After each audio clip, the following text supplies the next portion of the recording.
फिरौन का महल और माशितह का परिचय। मिस्र का वह दौर और फिरौन का अहंकार। हजारों साल पहले मिस्र की धरती पर एक ऐसा दौर था जब जुल्म और सितम का बोलबाला था। वहां का बादशाह, जिसे दुनिया फिरौन के नाम से जानती है, सिर्फ एक राजा नहीं था, बल्कि उसने अहंकार में आकर खुद को खुदा घोषित कर दिया था। उसके महल की दीवारें सोने और कीमती पत्थरों से चमकती थीं, लेकिन उन दीवारों के पीछे हजारों बेगुनाहों की आहें दफन थीं। लोग खौफ के मारे उसके सामने झुकते थे, और जो नहीं झुकता था उसे मौत के घाट उतार दिया जाता था। इसी आलीशान और खौफनाक महल के भीतर एक नेक दिल महिला रहती थी, जिनका नाम था माशितह। वह फिरौन की बेटी की खास खादिमा थी, जिसका काम शहजादी के हुस्न का ख्याल रखना और उसके बाल संवारना था। माशितह स्वभाव से बहुत शांत, सलीके वाली और अपने काम में माहिर थीं।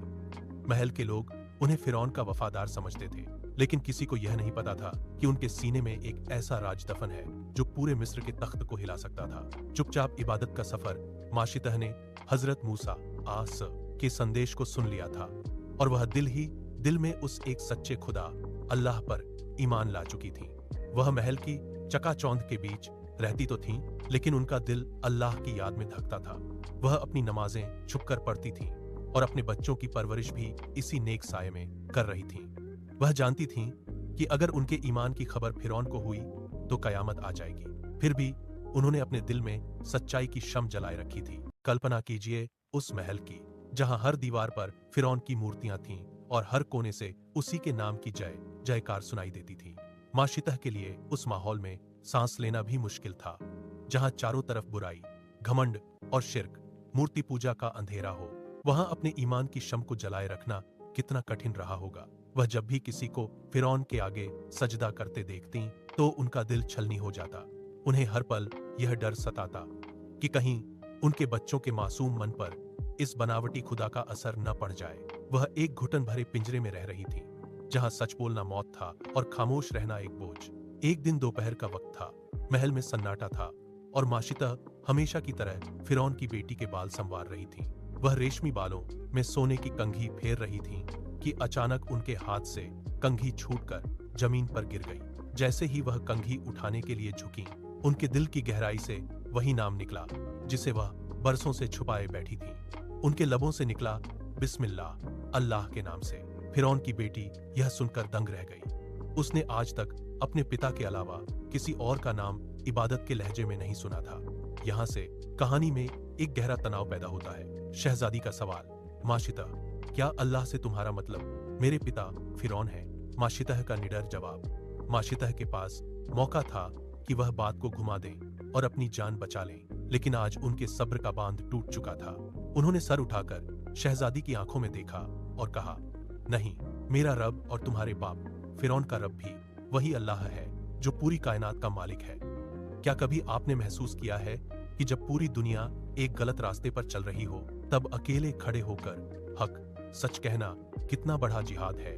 जब फिरौन की बेटी ने माशितह का यह जवाब सुना तो वह आग बबूला हो गई और तुरंत अपने पिता को खबर कर दी।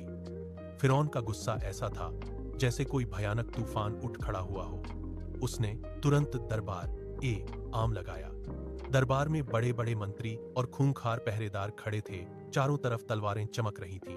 माशितह को दरबार के बीचों बीच लाया गया। उनके पैरों में बेड़ियां थीं, लेकिन उनके चेहरे पर एक ऐसी रूहानी शांति थी जो फिरौन के घमंड को चिढ़ा रही थी। फिरौन ने दहाड़ते हुए पूछा, माशितह, क्या यह सच है कि तू मेरे अलावा किसी और को अपना रब मानती है? क्या तुझे मेरी ताकत का अंदाजा नहीं?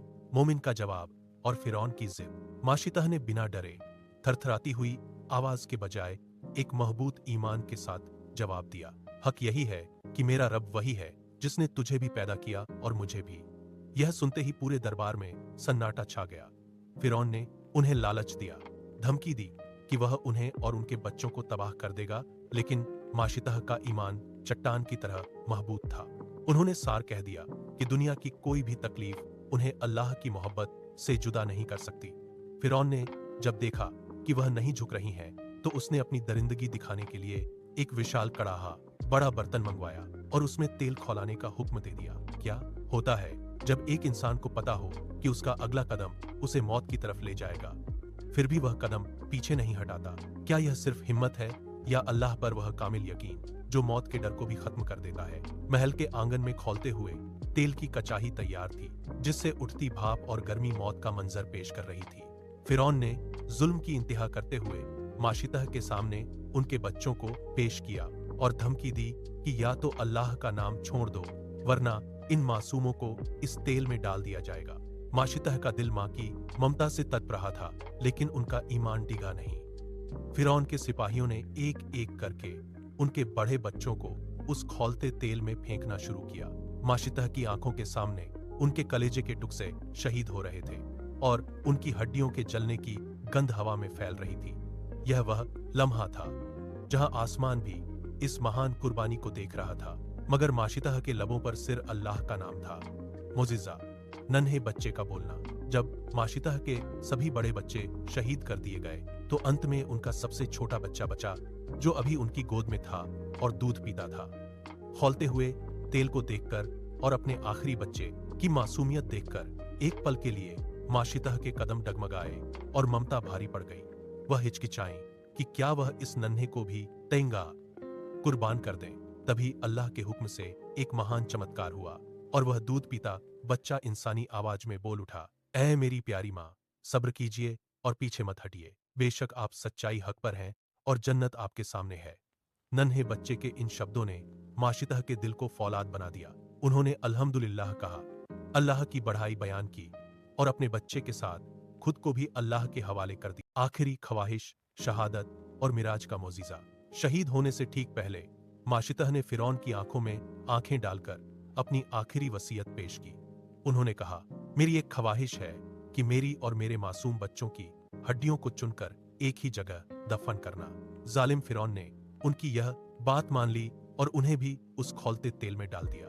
माशितह और उनका पूरा परिवार अल्लाह के रास्ते में शहीद हो गया, लेकिन उनकी दास्तां यहीं खत्म नहीं हुई। सदियों बाद जब हमारे नबी करीम सल्लल्लाहु अलैहि वसल्लम मिराज के सफर पर थे, तो उन्हें अचानक एक बेहद पाकीज़ा और रूहानी खुशबू आई। जिब्रील एस ने बताया कि यह बेमिसाल खुशबू किसी और की नहीं, बल्कि फिरौन की बेटी की खादिमा माशितह और उनके शहीद बच्चों की कब्र से आ रही है। आज भी उनकी कहानी दुनिया भर के ईमान वालों के दिलों में सब्र और वफादारी की शम्म रोशन करती है। सवाल, जरा सोचिए, जमीन पर उनकी हड्डियों को जला दिया गया, लेकिन अल्लाह ने उनकी रूहों को ऐसी खुशबू दी कि नबियों के सरदार सल्लल्लाहु अलैहि वसल्लम ने भी उसकी तारीफ की। क्या आप भी अपने ईमान को इतना मजबूत बनाना चाहते हैं कि दुनिया की कोई भी ताकत आपको झुका न सके? अल्हम्दुलिल्लाह।